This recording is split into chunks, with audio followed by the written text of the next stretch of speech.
And మీ దృష్టిలో అసలు helping nature, అసలు మీకు నేచరు జాలి అలాంటివి ఉన్నాయా మీకు? Helping nature, I don't like the word helping nature అనే వర్డ్, నాకు దానికే ఇష్టం ఉండదు. ఫర్ ఎగ్జాంపుల్ ఒక చిన్న ఎగ్జాంపుల్ చెప్తాను నేను. నా దగ్గర పనిచేసే అతను అప్పుడు వచ్చి నన్ను డబ్బులు అడిగాడు. సార్ నాకు ఒక 2 లక్షలు కావాలి, మా మదర్కి. సరే మీ మదర్ గురించి నాకు చెప్పదు, ఎందుకంటే నువ్వు నా దగ్గర పని చేస్తున్నావు, నీకు అవసరం ఉంది, నాకు నీకు ఇవ్వాలనిపించి నాకు నా దగ్గర కెపాసిటీ ఉంటే నీకు ఇచ్చేస్తాను. నీ ప్రాబ్లమ్స్ నాకు చెప్పదు. నువ్వు చెప్పిన అరే అవునా అలాగా అనేది అలాంటి దాంట్లో నేను అసలు వెళ్ళను అసలు ఇప్పుడు ఆ జోన్లోకి. సిమిలర్గా నాకు ఎప్పుడన్నా జ్వరం వస్తే నేను అసలు ఎవరిని ఇంటికి రాను ఉన్నాను. నన్ను వచ్చి నువ్వు కొంచెం ఏదో మందు తాగించి అట్లా అదే మెడిసిన్ వేయించి అట్లాంటివి నాకు చిరాకు. You know, so anything which is of A genre of something which suppose to make me feel bad, అది నేను అవాయిడ్ చేస్తున్నాను. ఓకే, అప్పుడు కానీ ఆ 2 లక్షలు ఇచ్చాను నేను. వాళ్ళ మదర్ గురించి చెప్పినా చెప్పకపోయినా తనంటే నాకు ఇష్టం, తను అవసరం అవ్వకపోతే అడగడం నాకు తెలుసు. యూనో, కానీ ఇలా చెప్పినప్పుడు ఇదొక్కటే గుర్తుంచుకుంటాడు, ఇలా అన్నాడు అని. సో అప్పుడు హెల్ప్ అనేది నేను ఇందాక ఒకసారి చెప్పాను, నేను అసలు మనీ ఎప్పుడు నేను డీల్ చేయను ఎప్పుడు అసలు మనీతోటి. నా చెక్కి డ్రాఫ్ట్కి నాకు డిఫరెన్స్ తెలియదు, అకౌంట్లో డబ్బులు ఉన్నాయా లేవా నాకు తెలియదు, అగ్రిమెంట్లు ఏది ఉంటే అది పైన I just live by that like that. You know, మీరు కరెన్సీ చూసి చాలా రోజులైందండి. That's true. ఓకే, నేను అసలు క్యాష్ అనేది చేత్తో పట్టుకుని నాకు గుర్తులేదు అసలు. ఐ కాంట్ రిమెంబర్ ఇయర్స్ అయిపోయింది. మరి ఈ ప్రాసెస్లో మిమ్మల్ని మోసం చేసే మనుషులు ఉండొచ్చు, ఉన్నారు. ఓకే, కానీ that's a decision I took.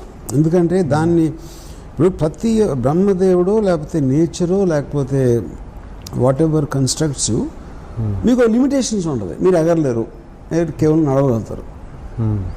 ఒకరికి ఒక సింగింగ్ టాలెంట్ ఉంటుంది, ఇంకోటి ఉండదు, ఇంకోటికి ఏదో ఉంటుంది, ఇంకోటి ఏదో ఉండదు. అలాగే నా బేసిక్ డిఎన్ఏలో అలాంటి మెంటాలిటీ ఉన్నారు. ఆ మెంటాలిటీ ఉన్నా నేను సర్వే అవుతున్నాను కదా. ఏం చెప్పినా రాము దగ్గర డబ్బులు లేవు, లేకపోతే ఇది, లేకపోతే ఇలా అంటే ఎవరో చంపేస్తారు కింద చెప్పారు కదా, ఇలాంటివి అన్నీ ఉన్నా కూడా I'm still exactly living the way I want ఇన్ని ఇయర్స్ నుంచి.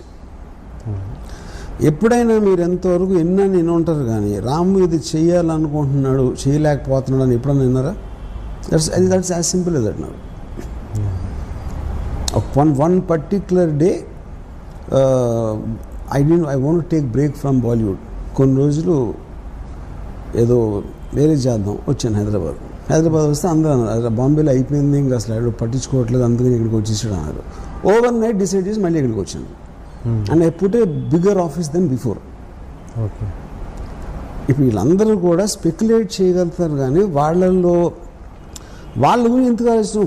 నా గురించి ఆలోచించే వాళ్ళ గురించి నేను ఆలోచించే వాళ్ళ గురించి, ఎందుకంటే నాకు టైం లేదు.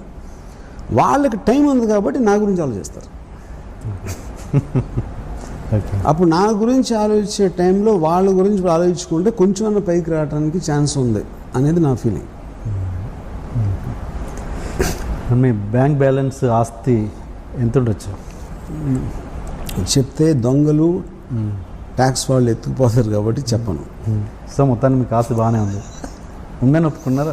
కనీసం ఉందని ఒప్పుకుంటారా? చెప్పను, సీక్రెట్. ఓకే, మీ తదనంతరం మీ ఆస్తి ఎవరికి ఉంటే నాకు అంటే మీరు ఇందాక చెప్పారు కదా చివరచ్చు, అది ఏమైనా తెలిస్తే మాత్రం మొత్తం ఖర్చు పెడతాను ఎవరికి ఇవ్వకుండా. ఎవరికి కరెక్ట్. ఏం చేస్తారు ఎవరికి తాగరాడతాం. సీరియస్ ఆన్సర్ చెప్పండి. నేను ఆల్వేస్ నా వర్క్ ఎలా ఉంటుందంటే నా దగ్గర 4 కోట్లు ఉంటే 8 కోట్లు పని పెట్టుకుంటాను, 40 కోట్లు ఉంటే 80 కోట్లు పని పెట్టుకుంటాను. So I always my work will be more than demanding than what is I have. So because of that నా దగ్గర డబ్బులు ఎప్పుడు ఉండవు.